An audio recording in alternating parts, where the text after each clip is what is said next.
Hello friends, welcome to my channel. వాళ్ళ వీడియోలో ప్రతి మహిళకు కూడా రోజు ఉపయోగపడే కొన్ని మంచి టిప్స్ అనేవి ఈ రోజు వీడియోలో షేర్ చేస్తున్నానండి. వీడియోలోని టిప్స్ పనులన్నీ కూడా చాలా సింపుల్గా పూర్తి చేసుకుని మీ టైంతో పాటు మనీని కూడా ఆదా చేసుకునే మంచి చిట్కాలు ఈ రోజు వీడియోలో మేము ముందుకు తీసుకువచ్చానండి. వీడియో నచ్చితే కనుక ప్లీజ్ లైక్ చేయండి. మీరు ఇచ్చే లైక్ అనేది నాకు ఎంతో సపోర్ట్గా ఉంటుంది. వీడియో మరికొంతమందికి సజెస్ట్ అవుతుందండి. ఇంకా లేట్ చేయకుండా వీడియోలోని టిప్స్ ఏంటో చూద్దామండి. ముందుగా ఫస్ట్ టిప్ ఏంటంటే, ఇలాంటి బాక్సెస్ అనేవి మనకి ఫుడ్ ఆర్డర్ చేసినప్పుడు వస్తూ ఉంటాయి కదా. ఈ డిస్పోజబుల్ బాక్సెస్ అనేవి మనము ఖాళీ అయిన తర్వాత వేస్ట్ అని పారేస్తాము. అలా పారేయకుండా ఇలా చేసి చూడండి, మీకు కిచెన్లో చాలా బాగా యూజ్ అవుతుందండి. ఇలా 2 బాక్సులు తీసుకోవాలి. తర్వాత ఇలా వీడియోలో చూపిస్తున్నట్లుగా బాక్స్ అడుగు భాగంలో చాకుని వేడి చేసి ఇలా రౌండ్గా కట్ చేసి కట్ చేసిన పార్ట్ని తీసేయాలన్నమాట. చూడండి, ఇలా చాకుని వేడి చేస్తే ఈ బాక్స్ అడుగు భాగం ఉంది కదా, దీని మీద ఇలా 2వ బాక్స్ని మనం పెట్టుకోవాలండి. ఇలా ఈ బాక్స్కి పైన ఉన్నటువంటి మూత అనేది ఇలా తీసేయాలండి. మూత మనకు అవసరం లేదు. తర్వాత ఇలా వీడియోలో చూపిస్తున్నట్లుగా గ్లూ గన్ తోటి ఇలా బాక్స్ని 2వ బాక్స్ మీద ఇలా అంటించుకోవాలండి. అంటే ఆపోజిట్లో ఒకటి పైకి ఒకటి కిందకి వచ్చేలాగా ఇలా అంటించుకోవాలన్నమాట. ఈ కింద పెట్టుకున్నటువంటి బాక్స్కి మూత తీయాల్సిన అవసరం లేదండి. ఓన్లీ పైన అంటించుకున్నటువంటి బాక్స్కి మాత్రమే మూత తీయాలండి. తర్వాత ఈ బాక్స్ కూడా లోపల భాగంలో మనము ఇలా రౌండ్గా కట్ చేసి తీసుకోవాలండి. ఇలా అంటించకముందే మనము కట్ చేసుకోవచ్చు. అంటించిన తర్వాత కూడా ఇలా మనము మొత్తం అంతా కూడా ఇలా రౌండ్ తిప్పుకుంటూ ఇలా కట్ చేసుకోవాలండి. ఇలా కట్ చేసుకున్నట్లయితే మనకి ఇప్పుడు అది గరిటెలు పెట్టుకునే స్టాండ్ లాగా మనం తయారు చేసుకున్నాం అన్నమాట. ఇప్పుడు మనం ఈజీగా ఇందులో పెద్ద పెద్ద గరిటెలన్నీ కూడా పెట్టుకోవచ్చండి. ఇలా కట్ చేసి లోపల భాగం తీసేసామనుకోండి, మనకి ఇలా రెడీ అవుతుందన్నమాట. చూడండి, ఇక్కడ మనకి గరిటెలు పెట్టుకునే స్టాండ్ అనేది రెడీ అయిపోయింది. చూడండి, ఇది మనకి కిచెన్లో చాలా బాగా యూజ్ అవుతుందండి. మనకి ఎక్కువగా పెద్ద పెద్ద గరిటెలు అనేవి వాడుతూ ఉంటాం కదండి. ఈ పెద్ద గరిటెలన్నీ కూడా మనం ఈజీగా ఇలా పెట్టుకోవచ్చండి. పెద్ద పెద్ద చాకులు కానీ, ఫోర్కులు కానీ, స్పూన్లు కానీ, ఇలా స్పాచులాలు, చెప్పు గరిటెలు ఇవన్నీ ఉంటాయి కదా. ఇవన్నీ ఇలా పెట్టుకున్నాం అనుకోండి, మనకి ఒక దగ్గర పెట్టుకుంటే తీసుకుని వాడుకోవడానికి కిచెన్లో చాలా యూజ్ఫుల్ అవుతుంది. అంతేకాకుండా ఈ డబ్బాకి అడుగున మూతన మనం హోల్స్ పెట్టుకొని దీన్ని మనము కుండీలాగా కూడా వాడుకోవచ్చండి. చూడండి, ఇక్కడ నేను ఎన్ని గరిటెలు పెట్టానో చాలా బాగా యూజ్ అవుతుందండి. మనకి పెద్ద పెద్ద గరిటెలన్నీ కూడా ఇందులో ఇలా పెట్టుకోవచ్చండి. ఇలా సింపుల్గా మనం ఈజీగా బయట ఎక్కువ డబ్బులు పెట్టి గరిటెలు పెట్టుకునే స్టాండ్ కొనకుండా ఇలా తయారు చేసుకుని వాడుకోవచ్చండి. ఇలా మీకు ఎప్పుడైనా సరే ఇలాంటి బాక్సెస్ కనుక వచ్చినట్లయితే ఇలా యూజ్ చేసుకోండి. టిప్ అనేది చాలా బాగా యూజ్ అవుతుంది. ట్రై చేయండి. ఇంకా తర్వాత టిప్ ఏంటంటే, ఇలాంటి బాక్సెస్ అనేవి మనకి ఫుడ్ ఆర్డర్ చేసినప్పుడు వస్తూ ఉంటాయి కదా. ఇవన్నీ కూడా ఖాళీ అయిపోయిన తర్వాత వేస్ట్ అని పారేస్తాము. అలా పారేయకుండా ఇలా చేసి చూడండి, మనకి కిచెన్లో మనం హ్యాంగ్ చేసుకుంటే ఇది అనేది మనకి చాలా బాగా యూజ్ అవుతుందండి. మనకి ఒక హ్యాంగింగ్ బాస్కెట్ లాగా రెడీ అవుతుందన్నమాట. చూడండి, ఇక్కడ నేను ఒక చాకుని వేడి చేసి ఇలా వీడియోలో చూపిస్తున్నట్లుగా బాక్స్కి పైభాగంలో మాత్రమే ఇలా కట్ చేసి తీసేయాలండి. చూడండి, ఇలా తీసేసినట్లయితే మనకి ఇలాగా తగిలించుకోవడానికి వీలుగా ఉండే ఒక చిన్న ఆర్గనైజర్ని మనం రెడీ చేసుకుంటున్నాం అన్నమాట. ఇలా చాకుతోటి ఇలా వీడియోలో చూపిస్తున్నట్లుగా బాక్స్ పైభాగంలో చిన్న హోల్ పెట్టుకోవాలండి. ఇది మనం ఇప్పుడు తగిలించుకోవడానికి వీలుగా ఉంటుంది. దీన్ని మనము కిచెన్లో వంట చేసే దగ్గర మేక్ ఇలా తగిలించి పెట్టుకున్నాం అనుకోండి, ఇందులో మనం సాస్ ప్యాకెట్స్ కానీ, లేదంటే కాఫీ పొడి ప్యాకెట్స్ కానీ, చిన్న చిన్న మసాలా ప్యాకెట్స్ అలాంటివి ఏవైనా సరే పెట్టుకొని ఇలా యూజ్ చేసుకోవచ్చు అండి. టిప్ చాలా బాగా యూజ్ అవుతుంది. ట్రై చేయండి. ఇంకా తర్వాత టిప్ ఏంటంటే, ఇలాంటి వాటర్ బాటిల్స్ అనేవి మన దగ్గర ఎక్కువగా ఉంటూనే ఉంటాయి కదండి. ఈ వాటర్ బాటిల్స్ అన్నీ కూడా మనం ఖాళీ అయిపోయిన తర్వాత వేస్ట్ అని పారేస్తాము. అలా పారేయకుండా ఇలా చేశారనుకోండి, మీకు ఎంతో బాగా ఉపయోగపడే ఆర్గనైజర్ అనేది మీకు తయారవుతుందండి. చూడండి, ఇక్కడ చాకుని వేడి చేసి పైన ఉన్నటువంటి బాటిల్ క్యాప్ని తీసేసి తర్వాత ఇలాగా చాకుని ఇలా కింద వరకు కూడా బాటిల్కి నిలువుగా పెట్టుకుని కట్ చేసుకోవాలండి. బాటిల్కి బాగా కింద వరకు కట్ చేయకుండా కొద్దిగా గ్యాప్ ఇచ్చి కట్ చేసుకోవాలండి. తర్వాత ఇది ఇప్పుడు ఎందుకు ఉపయోగిస్తామంటే, మనము జర్నీలో ఇలాంటి టూత్ బ్రష్లు, పేస్ట్ పట్టుకెళ్తూ ఉంటాం కదా. ఇవన్నీ కూడా ఇలా సెపరేట్గా బ్యాగ్లో పెట్టుకున్నప్పుడు అవన్నీ కలిసిపోతూ ఉంటాయి. అవి ఎత్తుకోవడం కూడా చాలా కష్టంగా ఉంటుంది కదా. అలా కాకుండా ఇలా ఒక నాప్కిన్ తీసుకుని నాప్కిన్లో ఈ బ్రష్లు, పేస్ట్ ఇలా పెట్టేసుకుని తర్వాత ఇది ఫోల్డ్ చేసుకుని ఇలా ఈ బాటిల్లో పెట్టేసుకుని పైన ఉన్నటువంటి బాటిల్కి ఇలా క్యాప్ పెట్టేసుకుని ఈ బాటిల్ మనము ట్రావెలింగ్ బ్యాగ్లో పెట్టుకున్నాం అనుకోండి, మనకి బ్రష్లు వెతుక్కునే అవసరం అసలు ఉండదండి మనకి. తర్వాత మనకి చాలా ఈజీగా ఇందులోనే ఉంటాయి కాబట్టి తీసుకుని వాడుకోవడానికి చాలా వీలుగా ఉంటుంది. ట్రై చేయండి. ఇంకా తర్వాత టిప్ ఏంటంటే, ఇలాంటి ఒక బాటిల్ తీసుకున్నానండి, పైన ఉన్నటువంటి లేబుల్ని తీసేసామనుకోండి, మనకి బాటిల్ అనేది చాలా క్లియర్గా ఉంటుందన్నమాట. తర్వాత ఇలాగా బాటిల్ పై క్యాప్ని తీసేసి తర్వాత చాకుని వేడి చేసి ఇలా బాటిల్ని ఇలా నిలువుగా కట్ చేసుకోవాలండి. ఇలా బాటిల్ చివరి వరకు అంటే కింద వరకు కూడా కట్ చేయాల్సిన అవసరం లేకుండా కొంచెం గ్యాప్ తోటి కట్ చేసుకోవాలన్నమాట. చూడండి, ఇలా కట్ చేసుకోవాలి. తర్వాత ఇప్పుడు మన దగ్గర బ్యాంగిల్స్ ఉంటూ ఉంటాయి కదండి. ఈ బ్యాంగిల్స్ అనేవి మనము అన్నీ కూడా ఒక డబ్బాలో స్టోర్ చేసుకుని పెట్టుకున్నప్పుడు బ్యాంగిల్స్ అన్నీ కూడా కలిసిపోతూ ఉంటాయి. ఒక సెట్ తీసుకుని వేసుకోవాలనుకున్నప్పుడు మనకు అన్ని సెట్లు కూడా కలిసిపోయి ఉండటం వల్ల మనం ఒకే రకమైనటువంటి బ్యాంగిల్ సెట్ని వెతుక్కుని వేసుకోవడం అనేది చాలా టైం పడుతుందండి. అలా కాకుండా మనం ఇలా తయారు చేసి పెట్టుకున్నాం కదండి, ఈ బాటిల్లో ఇలాగా మనం ఈ బ్యాంగిల్స్ అన్నిటినీ కూడా ఒకదాని తర్వాత ఒకటి ఇలా ఇన్సర్ట్ చేసి పెట్టుకున్నాం అనుకోండి, మనకి ఏది కావాలంటే అది, అంటే ఏ సెట్ కావాలంటే అది, మ్యాచింగ్ కావాలంటే మ్యాచింగ్ బ్యాంగిల్స్ కూడా వేసుకోవడానికి చాలా వీలుగా ఉంటుందన్నమాట. చూడండి, ఇందులో మనకి నచ్చినటువంటి బ్యాంగిల్స్ అన్నీ కూడా ఇలా పెట్టుకోవచ్చండి. బ్యాంగిల్స్ కూడా కదలకుండా కూడా ఉంటాయి, అలాగే పగిలిపోకుండా కూడా ఉంటాయి. ఇదే బాటిల్ని మనము బ్యాగ్లో పెట్టుకుని మనము జర్నీస్కి వెళ్ళినప్పుడు, ఫంక్షన్స్కి వెళ్ళినప్పుడు రకరకాల మ్యాచింగ్ బ్యాంగిల్స్ తీసుకెళ్తూ ఉంటాం కదా, అలాంటప్పుడు ఇలా ఇందులో పెట్టుకుని తీసుకెళ్ళామనుకోండి, మనకి బ్యాంగిల్స్ అనేవి అసలు విరిగిపోవండి. తర్వాత మనకి ఏ బ్యాంగిల్స్ కావాలంటే ఆ బ్యాంగిల్స్ తీసుకుని వాడుకోవడానికి చాలా వీలుగా ఉంటుంది. ఇలా ఇంట్లోనే ఈజీగా ఆర్గనైజర్ని తయారు చేసుకుని వాడుకోవచ్చు. ట్రై చేయండి. ఇంకా తర్వాత టిప్ ఏంటంటే చూడండి, మనము అల్లం ఎక్కువగా తెచ్చుకొని వంటల్లోకి వాడుకుంటూ ఉంటాం కదా, ఇలా వాడుకున్నప్పుడు మనకి అల్లం మీద పైపొట్టు తీయాలనుకున్నప్పుడు మనకి ఇలా కొంచెం కొంచెం తీసుకుంటూ ఉంటాము. అలా తీసినప్పుడు మనకి చాలా ఎక్కువసేపు పడుతుంది. అంతేకాకుండా ఈ పైపొట్టు తీసినప్పుడు మనకి అల్లం అనేది ఎంతో కొంత వేస్ట్ అవుతూ ఉంటుంది. అలా కాకుండా అల్లం మీద ఉన్నటువంటి పైపొట్టు తీయాలంటే ఈజీగా ఇలా ట్రై చేయండి. మనము డీప్ ఫ్రై ఐటమ్స్ చేసుకున్నప్పుడు ఇలాంటి చిల్లులు గరిటిని వాడుతూ ఉంటాం కదండి. ఈ చిల్లులు అప్పకతోటి మనము ఇలా ఈజీగా మనము అల్లాన్ని వేడి చేసుకోవచ్చు అన్నమాట. చూడండి, ఇందులో అల్లము 2 ముక్కలు వేసుకొని ఇలాగా స్టవ్ మీద వేడి చేసుకోవాలండి. అది ఒక 2-3 సెకండ్ల పాటు వేడి చేసుకుంటే సరిపోతుంది. ఎక్కువ వేడి చేయాల్సిన అవసరం అస్సలు లేదన్నమాట. చూడండి, తర్వాత అల్లం అనేది కొద్దిగా వేడిగా ఉండగానే మనము ఇలా చాకుతో కనుక తీసినట్లయితే మనకి అల్లం మీద ఉన్నటువంటి పైపొట్టు చాలా ఈజీగా వస్తుందండి. అల్లం వేడి చేయడం వల్ల మనకి దాంట్లో ఉండే టేస్ట్ అనేది పోతుంది అనుకోవడానికి లేదండి. అల్లం టేస్ట్ అనేది అస్సలు పోదండి. అల్లం అనేది పైపొట్టు మాత్రమే కొంచెం వేడి చేయడం వల్ల పైపొట్టు ఈజీగా వస్తుందండి. టేస్ట్ అనేది అస్సలు ఏమి చేంజ్ అవ్వదండి. చూడండి, అల్లం పొట్టు అనేది ఈజీగా ఎంత బాగా వచ్చేసిందో చూస్తున్నారు కదా. అసలు అల్లం అనేది కూడా ఎక్కడ వేస్ట్ అనేది ఉండదండి.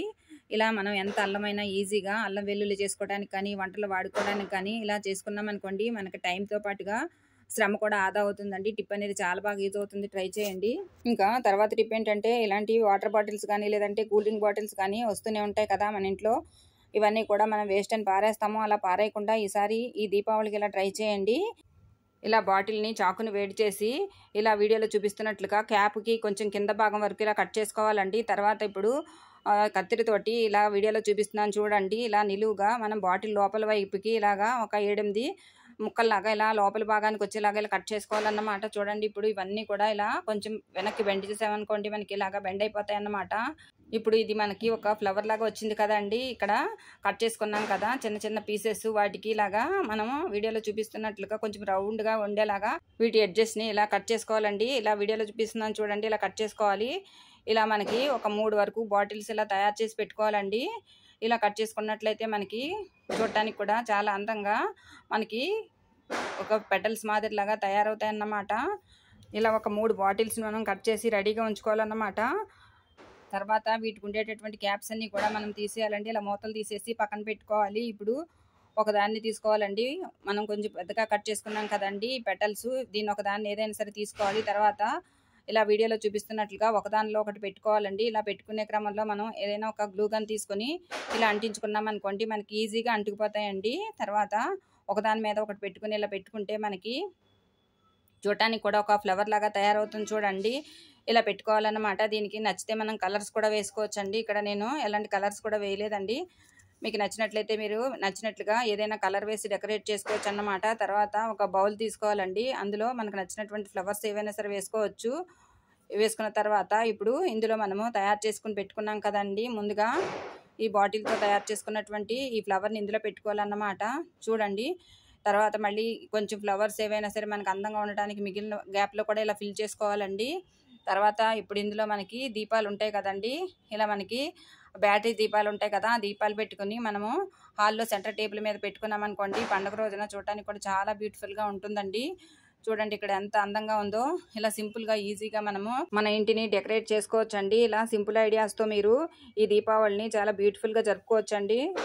ట్రై చేసి చూడండి. ఇంకా తర్వాత టిప్ ఏంటంటే, ఈ దీపావళికి మనము బయట ఎక్కువ రేటు పెట్టి ఎక్కువగా మెరిసే దీపాలు కొంటూ ఉంటాము, లేదంటే కలర్ఫుల్ అయినటువంటి దీపాలు కూడా కొనుక్కొని మనము వెలిగించుకుంటూ ఉంటాం కదా. అలా కాకుండా ఇంట్లోనే ఈజీగా కలర్ఫుల్గా ఉండేటటువంటి దీపాలను తయారు చేసుకోవచ్చండి. ఏం లేదండి, మన ఇంట్లో రకరకాలైనటువంటి క్యాండిల్స్ ఉంటూ ఉంటాయి కదండి, ఏ కలర్ క్యాండిల్ అయినా పర్లేదండి. ఇలా తీసుకుని ఒక బౌల్లో అవన్నీ కూడా ఇలా కట్ చేసి వేసుకోవాలన్నమాట.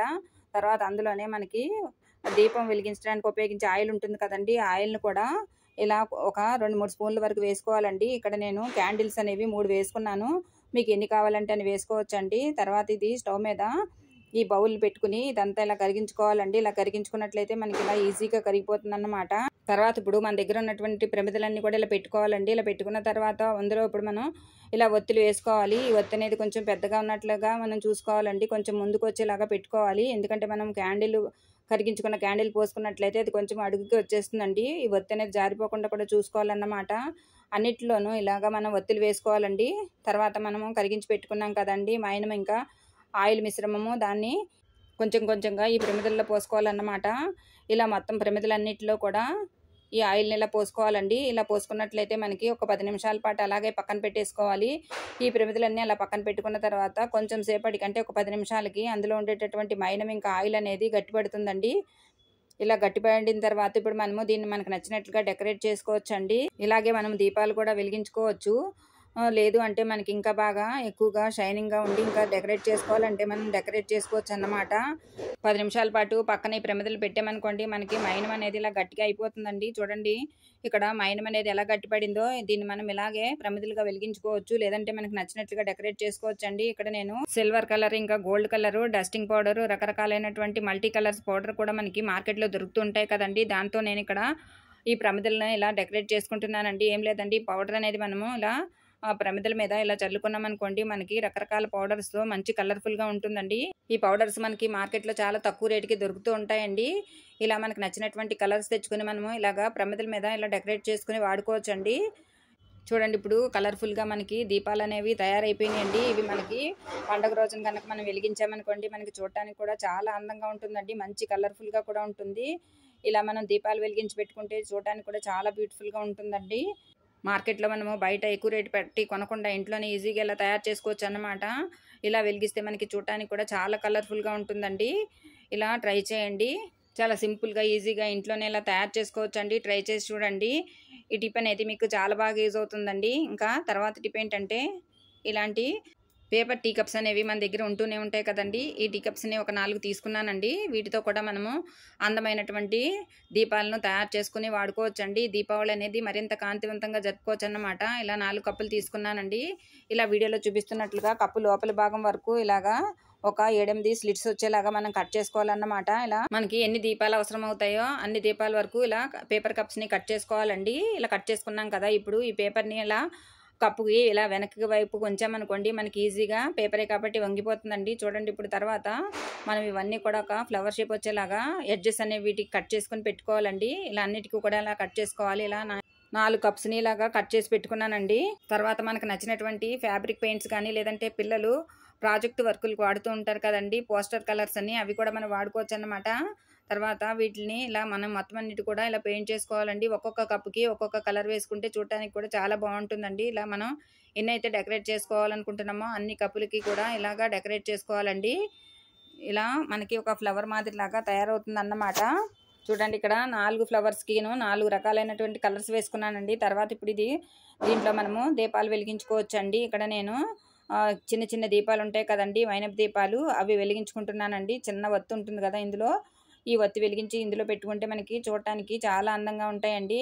ఇవి మనం ఎక్కడ కావాలంటే అక్కడ పెట్టుకోవచ్చు అండి. ముఖ్యంగా మనకి గుమ్మం దగ్గర అటువైపు ఇటువైపు కూడా రెండేసి పెట్టుకున్నట్లయితే చూడటానికి చాలా అందంగా కలర్ఫుల్గా ఉంటాయండి. చూడండి ఇక్కడ నేను అన్ని వెలిగించి చూపిస్తున్నాను. చూడండి చూడటానికి ఎంత బాగున్నాయో. ఇలా సింపుల్గా మనము అస్సలు ఖర్చేమీ లేకుండా ఈజీగా మనము ఇలా డెకరేట్ చేసుకోవచ్చు అండి. అంతేకాకుండా ఇందులో బ్యాటరీ దీపాలు కూడా పెట్టుకోవచ్చు అండి. మనకి నచ్చిన ప్లేస్లో పెట్టుకుని మనకి ఇంటిని అందంగా డెకరేట్ చేసుకోవచ్చు అన్నమాట. ఇంకా తర్వాత టిప్ ఏంటంటే ఇలాంటి చిన్న చిన్న గ్లాసులు ఉంటే చాలండి. ఇడ్లీ ప్లేట్లతో అసలు పని అవసరం లేకుండా, ఇడ్లీ పాత్రతో కూడా అసలు పని లేకుండా ఇలా సింపుల్గా మనము ఇడ్లీ తయారు చేసుకోవచ్చు అండి. ఇడ్లీ రేకులు అనేవి కడగాల్సిన అవసరం లేకుండా ఇలా మనం గ్లాసుల్లోనే ఇడ్లీ వేసి పెట్టుకున్నాం అనుకోండి మనకు అస్సలు శ్రమ ఉండదండి. చూడండి ఇక్కడ నేను ఒక 5 గ్లాసులు తీసుకున్నానండి. ఒక మధ్యలో పెట్టుకోవడానికి చిన్నగా ఉండేటటువంటి ఒక బౌల్ తీసుకున్నాను. కొంచెం అంటే కొంచెము ఆ గ్లాసులకి కొద్దిగా ఆయిల్ రాసుకోవాలండి.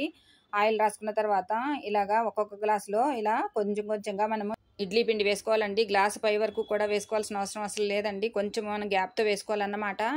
చూడండి ఇలా మొత్తం అన్ని ఇలా ఫిల్ చేసుకోవాలండి. ఇలా బౌల్లో కూడా ఇలా ఫిల్ చేసి పెట్టుకోవాలండి. ఇలా అన్నీ ఫిల్ చేసి పెట్టుకున్నాం కదా, ఇప్పుడు ఒక బౌల్ కానీ లేదంటే ఇలా ఒక ఏదన్నా మనకి నచ్చినటువంటి వెడల్పుగా ఉండేటటువంటి దాకలు కానీ ఇలాంటివి ఏవైనా సరే తీసుకోవాలండి. తర్వాత దానికి అడుగు భాగంలో ఇలా వాటర్ పోసుకోవాలండి. అది కొంచెం నల్లగా అవ్వకుండా ఉండడానికి మనం ఒక నిమ్మ చెక్క కూడా అందులో వేసుకున్నాం అనుకోండి, మనకి లోపల అడుగు భాగం అనేది అస్సలు నల్లపడకుండా ఉంటుందన్నమాట. తర్వాత ఒక స్టాండ్ లాగా పెట్టుకోవాలండి. స్టాండ్ కనుక లేకపోయినట్లయితే ఒక ప్లేట్ కూడా బోర్లించి పెట్టుకోవచ్చు అన్నమాట. ఒక బౌల్లోకి ఇడ్లీ పిండి వేసి పెట్టుకున్నాను చూడండి, అది ఇలాగా ఆ స్టాండ్ మీద సెంటర్లో పెట్టుకోవాలండి. తర్వాత చుట్టూ కూడా ఇలా మనం ఈ గ్లాసుల్లో పిండి వేసి పెట్టుకున్నాం కదండి, ఆ గ్లాసులన్నీ కూడా ఇలాగా చుట్టూ పెట్టుకొని ఇలా ఒక మూత పెట్టుకోవాలండి. ఇలా మూత పెట్టుకున్న తర్వాత ఇప్పుడు స్టవ్ వెలిగించి స్టవ్ మీద ఈ బాండీని పెట్టుకోవాలండి. ఇలా పెట్టుకున్న తర్వాత హై ఫ్లేమ్ మీద ఒక 10 నిమిషాల పాటు ఉడకనివ్వాలండి. తర్వాత ఒక 10 నిమిషాల పాటు సిమ్లో ఉడకనిస్తే మనకి ఇడ్లీ అనేది రెడీ అయిపోతుందన్నమాట. చూడండి, ఇక్కడ నేను ప్లేట్ అనేది తీసి చూపిస్తున్నాను చూడండి. కొంచెము వేలికి తడి చేసుకొని కొద్దిగా ఇలా ప్రెస్ చేసినట్లయితే మనకి చేతికి అంటుకోకుండా ఉన్నట్లయితే ఇడ్లీ ఉడికిపోయిందన్నమాట. ఇప్పుడు మనము స్టవ్ కట్టేసి తర్వాత ఇవన్నీ కూడా మనము ఒక నిమిషము ఆవిరంతా కూడా బయటికి పోయిన తర్వాత ఇలా వండి పెట్టుకున్నటువంటి గ్లాసులన్నీ కూడా మనము ఇలా బయట పెట్టుకోవాలండి. ఇలా బయట పెట్టుకున్న తర్వాత ఇప్పుడు మనకి ఇందులో నిమ్మ చెక్క వేసుకున్నాం కదండి, ఈ అంటే అడుగున మనం నిమ్మ చెక్క వాడాం కదా ఈ గిన్నెలో, దానివల్ల మనకి గిన్నె అనేది అస్సలు నల్లపడదండి. చూడండి, తర్వాత ఒక చాకు కానీ ఒక స్పూన్ కానీ తీసుకొని ఇలా గ్లాస్ లోపలికి పిండి చుట్టూ కూడా ఇలా మనం తీసామనుకోండి, ఇడ్లీ అనేది చాలా ఈజీగా బయటకు వచ్చేస్తుంది అన్నమాట. చూడండి, ఇడ్లీ అనేది ఎంత బాగా వచ్చిందో మనకి అన్ని గ్లాసుల్లో కూడా ఇలాగే మనకి వచ్చేస్తుంది అన్నమాట. చూడండి, ఇలా కొంచెం చుట్టూ తిప్పి తీసినట్లయితే మనకి ఈజీగా బయటకు వచ్చేస్తుందండి. కొద్దిగా మనము గ్లాసులకి ఇడ్లీ వండే ముందు ఆయిల్ పెట్టుకున్నాం కదండి, దానివల్ల ఇలా ఇడ్లీలు అనేవి చాలా ఈజీగా వచ్చేస్తాయండి. ఇలా అన్ని గ్లాసులో ఉన్నటువంటి ఇడ్లీలన్నీ వచ్చేసినాయి చూడండి. ఇలా బౌల్ కూడా మనము ఇడ్లీ అనేది పెట్టుకున్నాం కదండి, ఈ బౌల్లో ఇడ్లీ కూడా ఇలా తీసి పెట్టుకుంటే మనకి చాలా ఈజీగా బౌల్ నుంచి కూడా ఇడ్లీ అనేది వచ్చేస్తుందండి. చూడండి, ఇలా మనకు అస్సలు అంటుకోకుండా ఈజీగా ఇడ్లీ అనేది వచ్చేసిందండి. ఇక్కడ గ్లాసులకు కూడా అసలు పిండి అనేది అసలు అంటుకోలేదు. చూడండి, చూపిస్తున్నాను చూడండి, ఇడ్లీ అనేవి ఎంత బాగా వచ్చినాయో మనకి. ఇవి ఐస్ క్రీమ్ లాగా ఉన్నాయి కదండి, చూడటానికి చాలా బ్యూటిఫుల్గా అందంగా కనిపిస్తున్నాయి కదా, చాలా మెత్తగా కూడా వచ్చాయండి. చూడండి, ఇలా మనకి ఎన్ని ఇడ్లీలైనా సరే ఈజీగా ఇలా వేసుకోవచ్చు అన్నమాట. పిల్లలకి ఇలాంటి ఇడ్లీలు వేసి పెడితే వాళ్ళు చాలా ఇష్టంగా తింటారండి. చూడండి ఎంత మెత్తగా మృదువుగా ఉన్నాయో. ఇలా ఎవరైనా సరే పిల్లలు కనుక ఇడ్లీ తినడానికి మారం చేసినట్లయితే ఇలా వేసి పెట్టారనుకోండి, చాలా ఇష్టంగా తింటారనమాట. ఇలా రకరకాల షేపుల్లో ఉంటాయి కాబట్టి పిల్లలు చాలా బాగా ఇష్టపడతారండి వీటిని. ఇలా కారపొడితో కానీ లేదంటే పంచదారతో కానీ లేదంటే ఏదైనా చట్నీతో కానీ తిన్నారనుకోండి, మనకి ఎప్పుడు వాడే చట్నీలు కాకుండా ఇలా కారపొడితో కూడా మనం తింటూ ఉంటాం కదా, అలాంటప్పుడు మనకి తినడానికి కూడా చాలా బాగుంటాయండి. చూడండి, ఇక్కడ ఈ ఇడ్లీ అనేది ఎంత ఈజీగా వండుకున్నామో మనము. ఇడ్లీ పాత్రతో పనే లేకుండా ఇడ్లీ ప్లేట్లు కడిగి రుద్దాల్సిన అవసరం లేకుండా ఇలా ఈజీగా సింపుల్గా మనము గ్లాసుల్లో కనుక ఇడ్లీ వేసుకున్నాం అనుకోండి, గ్లాసులు తోమడం అనేది చాలా సులువు అవుతుంది. ఇడ్లీ రేకులు కడిగినంత శ్రమ కూడా వీటికి ఉండదన్నమాట. అంటే ఇడ్లీ పిండి అనేది అస్సలు అతుక్కోలేదండి, గ్లాసులు కడుక్కోవడం అనేది చాలా సులువు అవుతుంది కదా. ఇప్పుడు ట్రై చేస్తే కనుక మీ టైంతో పాటు శ్రమ కూడా ఆదా అవుతుందండి. రోజు ఇడ్లీ వేసుకున్నప్పుడు మనకి రోజు కూడా ప్లేట్లు కడగాలంటే చాలా విసుగ్గా ఉంటుంది కదా, అలా కాకుండా ఇలా ప్లేట్లు కడిగే అవసరం లేకుండా ఇలా వేసుకున్నాం అనుకోండి, మనకి అస్సలు పనే ఉండదన్నమాట. చాలా సింపుల్గా కూడా పని అయిపోతుంది. ట్రై చేయండి. మన శ్రమతో పాటు ఇక్కడ మన టైం కూడా ఆదా అవుతుందండి. ఇంతేనండి ఇవాళ వీడియోలోని టిప్స్. ఈ టిప్స్ అన్నీ కూడా మీకు నచ్చాయి అనుకుంటున్నానండి. మరికొన్ని కొత్త కొత్త ఐడియాలతో తర్వాత వీడియోలో మళ్ళీ కలుద్దామండి. Thank you for watching this video. Thank you.